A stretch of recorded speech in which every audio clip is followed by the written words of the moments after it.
Porque mi escena era tan, estaba equilibrada. Quiero decir, salí de la escuela secundaria, aprendí a tocar el ukelele en la preparatoria, empecé a tocar la guitarra. Imagina esto, 1971, un escenario de protesta, banderas ondeando, multitudes coreando, y Joan Baez, congelada entre bastidores, negándose a salir.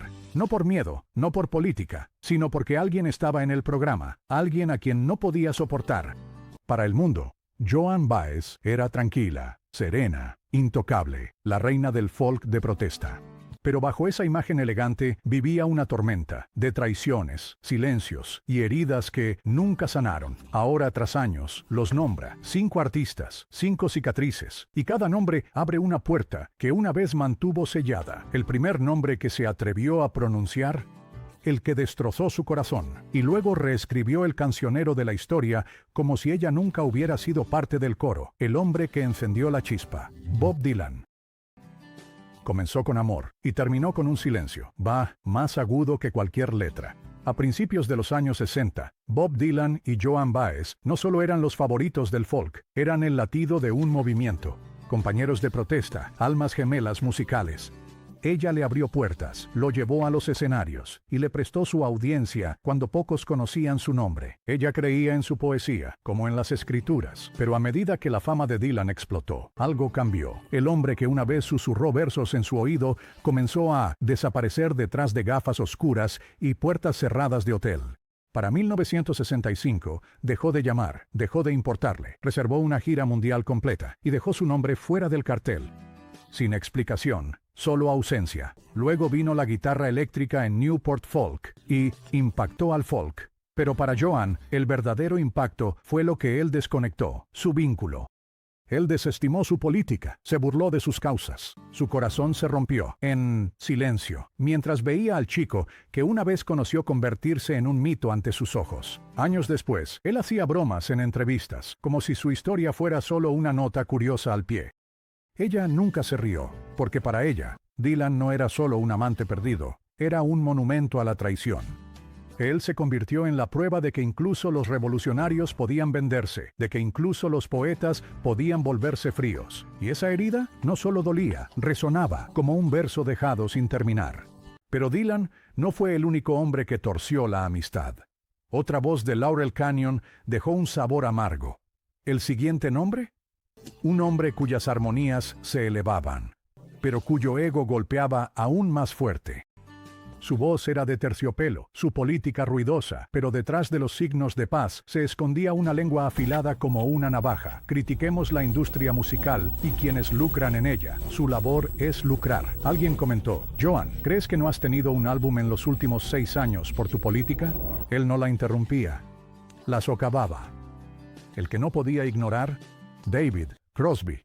Era ruidoso, arrogante, santurrón, envuelto en armonías de terciopelo. Joan conoció a David Crosby en Laurel Canyon en los 60. Su ingenio y opiniones audaces la intrigaron. Era audaz, descarado y sin disculpas. Pero ese encanto, pronto descubrió, venía con un filo más agudo. Debajo de la vibra relajada y el bigote, había un hombre que disfrutaba provocando, especialmente a las mujeres, que defendían su posición. En un evento televisado contra la guerra en 1970, Crosby cruzó la línea. Mientras Baez esperaba para interpretar una canción de protesta, Crosby se desvió del guión y se dirigió a las cámaras. Con una sonrisa torcida y un cigarrillo colgando de sus dedos, la acusó de ser más espectáculo que principios.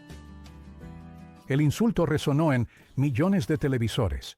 Ella mantuvo la compostura, terminando su actuación con una furia silenciosa, pero más tarde esa noche lloró, no por debilidad, sino por una ira ardiente. Crosby, con los ojos vidriosos e inflado por la fama, había reducido sus convicciones a una teatralidad.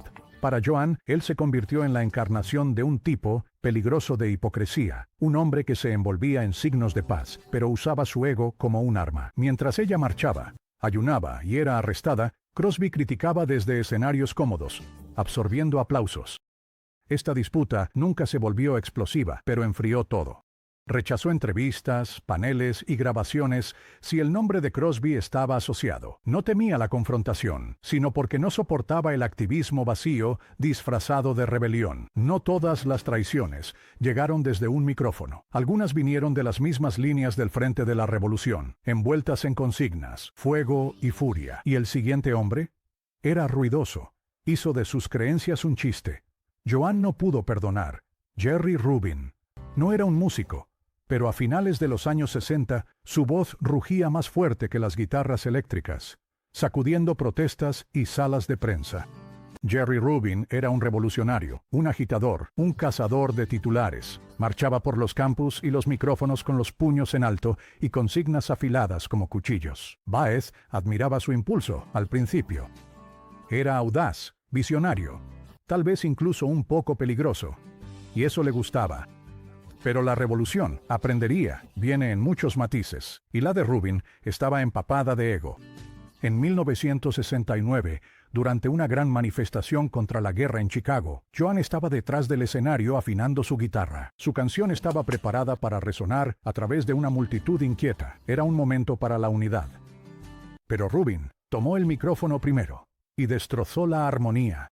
Con una sonrisa burlona y un cigarrillo, lanzó una diatriba. Sin nombrarla, escupió veneno a los intérpretes amantes de la paz que cantan canciones, mientras los verdaderos rebeldes derraman sangre. Y luego, más fuerte, dijo que ella era una cantante de folk, escondiéndose detrás de guitarras mientras la gente real sale a las calles. La risa que siguió fue atronadora, pero para Joan sonó como una traición. Sus dedos se endurecieron sobre las cuerdas. Su respiración se detuvo. Frente a miles, mismo hombre pensaba era un camarada. Había convertido sus creencias en una broma. Había arrojado la compasión bajo las ruedas de la revolución solo para robar protagonismo.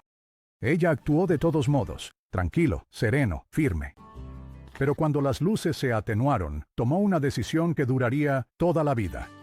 Desde ese día en adelante, nunca más compartió un escenario con él. No por miedo, sino por principio.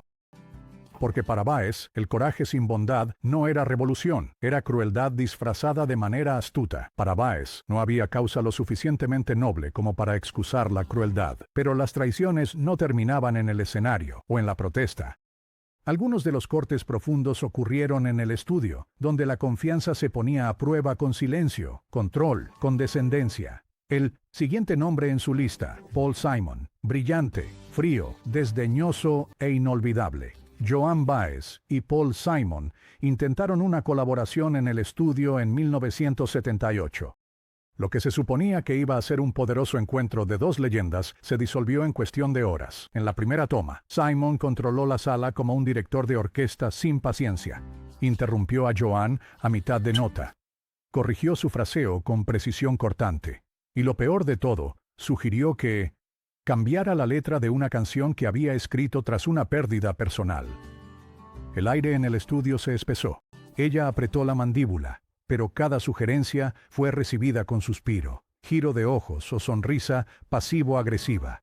Para la tercera canción era guerra, en susurros. Ella salió, cabeza en alto, voz temblorosa. Él no la detuvo, no dijo una palabra. Para alguien que había cantado junto a líderes de derechos civiles y se había enfrentado a gigantes políticos, ser hecha sentir pequeña por un compañero artista era algo que nunca esperó. Años después, confió a un amigo: he compartido escenarios con asesinos de conciencia, pero Paul Simon fue el que me hizo sentir invisible. Sus caminos rara vez se cruzaron de nuevo, y cuando lo hicieron, ella se aseguró de que fuera solo de pasada. Para Baez, Simon encarnaba un tipo específico de brillantez fría. El tipo que construye muros en lugar de puentes. Pero quizás el silencio más escalofriante de todos no vino de un hombre, sino de otra mujer, un ícono compañero, una colega que estaba lo suficientemente cerca como para ser un espejo, y lo suficientemente lejos como para convertirse en una rival. El nombre: Joni Mitchell. Dos mujeres, dos guitarras, dos íconos. Y entre ellas, un muro invisible que ninguna melodía podía romper. Para el público, estaban destinadas a ser camaradas. Reinas del folk, hermanas en protesta. Pero la realidad estaba congelada. Su primer encuentro entre bastidores en 1968 fue un desastre silencioso. Johnny extendió la mano, y Johnny la recibió con un frío asentimiento, sin levantar la vista. Mitchell llamó la voz de Baez de Iglesia, que carecía de alma. Baez no se inmutó, pero la herida era profunda. En su diario privado, describió a Johnny como escarcha en un vestido de seda, elegante, pero glacial. Lo que siguió no fue explosivo, fue más helado, más inquietante. Y la guerra tenía un peso que se movía, lentamente, como la niebla arrastrándose por el escenario. Rechazaron las invitaciones de la otra, se retiraron de los homenajes, sonrieron cuando las cámaras destellaban y luego se apartaban cuando los obturadores hacían clic. No era odio, era una mutua eliminación. Para los fanáticos fue una agonía, dos voces que dieron forma a una generación, mantenidas para siempre separadas por una disputa invisible. Para Baez, se convirtió en un límite que se negó a cruzar de nuevo. Respetaba la mente de Johnny, envidiaba su composición, pero nunca pudo soportar la condescendencia que seguía a cada una de sus palabras como perfume caro. Su disputa se convirtió en folclore, no resuelta y dolorosamente real. Estos 5 nombres quizás nunca aparezcan en sus listas de canciones, pero moldearon a la mujer detrás de la leyenda. Joan Baez nunca ha sido de las que gritan, nunca lo necesitó. Su silencio siempre decía más que 1000 titulares. Cuando finalmente eligió nombrar los nombres, aquellos que la atormentaron, hirieron o humillaron, no fue venganza, no fue espectáculo, fue una exhalación largamente esperada. No quemó puentes, simplemente dejó de fingir que aún estaban en pie. Sin comunicados, sin tormentas en Twitter, un cambio silencioso en su mirada, no cantar los mismos duetos y una sutil eliminación de su historia. Algunos artistas ajustan cuentas con guitarras, Joan ajustó con gracia, pero la gracia no significa olvidar. Y en esa tranquila rebeldía, compostura, la pausa que se atrevió a sostener el dolor, sigue siendo lo que siempre fue, inquebrantable, inflexible y claramente Joan.